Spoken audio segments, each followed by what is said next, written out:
1980s, a crazy but really fun decade. I wasn't born at the time, but I really love the 80s. That's right, the very decade that brought us big hair, cool outfits, the pro wrestling boom of the 80s, the birth of MTV, and also video games. Specifically, the golden age of the arcade games. Hundreds and thousands of people flocking in, from children, teenagers, college students, hell, even businessmen, popping endless amounts of quarters like it's going out of style on the hottest and most popular games that the arcade has to offer. Also, the decade was the time when there was an epidemic that plagued America in a massive, alarming degree. The crack epidemic. Crack, rock cocaine, freebase, a smokable solid form of cocaine that is more addicting than the powder that anyone who uses it that turn into crazy addicts that'll do anything to get it. And it was indeed a crisis. Gangs were at war with each other to control the drug trade, which inner city residents cried for help. The Reagan administration reacted swiftly by going to war against this crack epidemic. First Lady Nancy Reagan started the Just Say No campaign that teach kids to say no to drugs, along with a massive slew of public service announcements produced for the Just Say No campaign. I personally like this one. You alright? Heck, who could forget this legendary and iconic PSA? Any questions? Also, the President of the United States at the time, Ronald Reagan, and his administration combat against the crack epidemic by laying down a very strong drug policy to combat against the dealers and suppliers who hold possession of the drug and intend to manufacture, deliver, and sell, thus escalating the war on drugs to a massive degree that even Nancy Reagan called shotgun riding the infamous batter ram that was used by the Los Angeles Police Department. Later on, remaining in the decade, the year is 1988. A man go by the name of Eugene Jarvis, who was working at the Williams Electronic Manufacturing Company based in Chicago, Illinois, as a game designer, designing the most iconic titles such as Defender and Robotron 2084. And when Eugene Jarvis looked at the Just Say No campaign, he got an amazing idea. Taking inspiration by the Just Say No campaign and the war on drugs, and cranked that ship to 100. Thus, the game where no one had the guts until now. NARC was born. The Run and Gun arcade classic was released in 1988, and it was one of the first ultra-violent video games and a frequent target of parental criticism in the video game industry. And it's also one of the first games in the newly restarted Williams Electronics coin-op division after being acquired by Midway Games. And it's one of the very first video games with the Winners Don't Use Drugs PSA in every arcade games that we see today. The game's main characters are Max Force and Hitman, who have received a memo from Spencer Williams, narcotics opposition in Washington, D.C., dispatched them on Project NARC. Their mission is to apprehend Mr.Big and head of an underground drug trafficking and terrorist organization called Crack. There are some very notable arcade specs when it comes to this game. It has the in-house Z-Unit arcade system. The display is used by the roster medium monitor, meaning higher resolution than televisions and normal arcade monitors, although often in a smaller physical size. The sound chips used are the Motorola 6809, the Yamaha YM2151, and the Harris HC 55536 chips.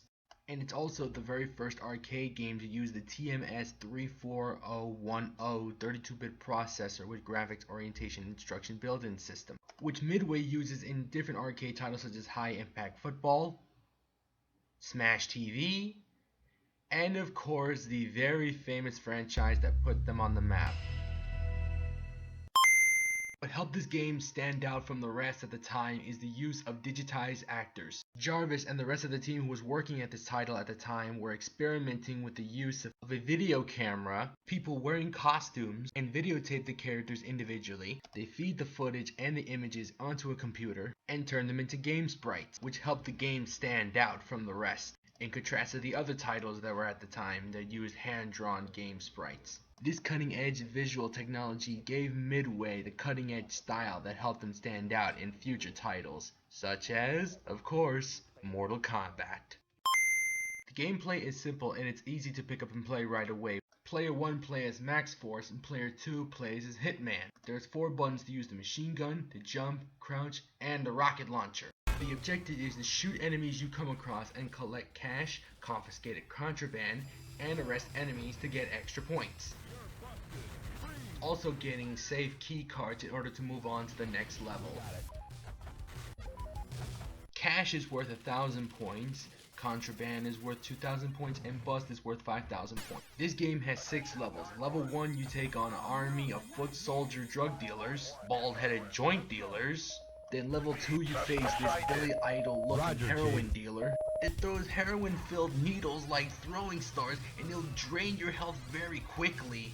Then on level 3 you take on this John Goodman looking dude who's on PCP and steroids, and the only way to take him down is to shoot them 8 to 9 times. Then level 4 you take on this crazy psychotic maniac killer clown who kidnaps ladies, and to take him down is either you blast him and shoot him down 8 to 9 times. Which, by the way, on the same level you can mess around with the ladies on the street for extra points. That's right, the ladies give you that love with extra points. Level 5 you take on this militarized hippie who grows that hemp, shooting machine guns all over the place, and you can't arrest him, so you gotta blast him in every chance you got. And once you get into his plant site, you get a lot of that weed, but you better watch out, they have explosives mounting in them. And then the next level you take on this John Leguizamo dude, the HQ posse, you take on the old enemies from the last 4 levels, and they coming from every side to every direction, so you better be prepared or have 2 players with you. See what I mean? And that's when you need the bombs, you need those rocket launchers to help you out whenever you've been blasted by a lot of bullets. Once you're in Mr. Big's office, which come to think of it must be the world's largest crack house, you get a message from HQ that Mr. Big's office is impenetrable, so you're gonna have a hands full with HQ posse members, dogs, killer dogs, big bug coming at you in every direction, so you better be prepared to take on everything. And once you made it all through, you're finally on the top floor where you finally meet Mr. Big. Now this dude drives in his motorized wheelchair like he's in the Fast and the Furious Cracktown Drift, and you gotta blast him 1, 2, 3 times so you can finally get your hands on the gold safe card. And once you do, you take on Mr. Big once again in his final form. And oh my god, the best way I could describe is when Lou Bega did not get enough residuals for his one-hit wonder Mambo No. 5, he decided to make the world's largest drug cartel and then just go absolutely nuts by overdosing on Blow, Angel Dust, and Totally Awesome Sweet Alabama Liquid Snake put together, and you got this reincarnation. That is the best way I could describe it. And I tried so hard beating this final level, and it's a bit of a hassle. Unless you have 2 players, you're not going to beat them all your own. And that is NARC. Overall, one of the best arcade classics by Eugene Jarvis, which, come to think of it, this is something that Nancy Reagan would approve. I mean, think about it.